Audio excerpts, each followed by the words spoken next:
Whether you have felt the discomfort of constant diabetic pricks or you have witnessed it, you probably know that it's basically an unavoidable aspect of the disease. It is such a necessary, invasive part of everyday life for diabetics and serves as a way to monitor your blood glucose level. Millions of individuals in the world have to cope with diabetes, and unfortunately the rate of diagnosis doesn't seem to be slowing anytime soon.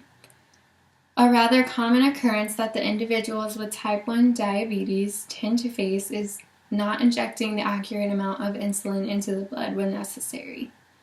As a result of infusing the wrong amount into the blood, there are several complications that may arise, including some extremely severe.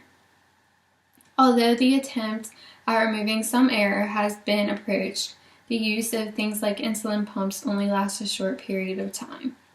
Well, what if I told you that we can almost say goodbye forever to the repetitiveness of insulin shots? What if I told you there's a new and improved method that surpasses the exhausting manual blood glucose maintenance? Well, there is. According to diatribe.org, there are currently 3 major studies in the process of creating insulin-responsive methods of treatment.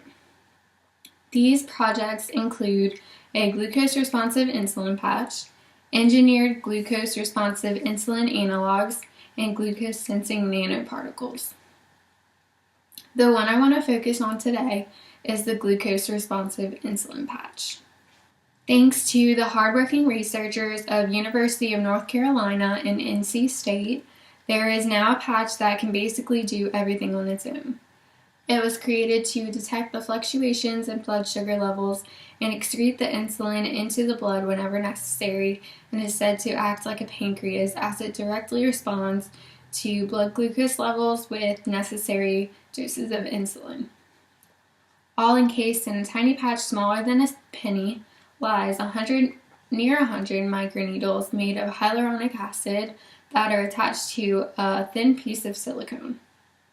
The tiny needles are able to penetrate the skin just far enough so that the needles come into contact with the blood of the capillaries that lie just underneath the skin. When blood sugar is low, the vesicles would collapse and release insulin into the blood.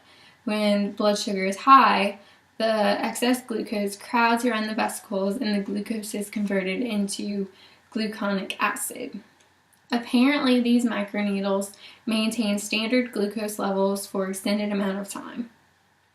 The Proceedings of the National Academy of Sciences article stated that the described work was the first to demonstrate, to their knowledge, of a synthetic glucose-responsive device using a hypoxia trigger for regulation of insulin release. According to a more recent article in the NC News, Zingu and his researching team now have funding to further produce their research and get things moving along. Although he was only able to test the successfulness of the patches on mice in the past, now the proper funding will be available for him to view how it works on humans. Simply from viewing the comments on the articles mentioned above, everyone is eagerly awaiting the arrival of the smart patches, with several reaching out to be a part of the clinical trial process. Therefore, with the funding finally in place and volunteers all over the world, we are a step in the right direction to providing a less invasive and more precise method of insulin regulation in type 1 diabetic individuals.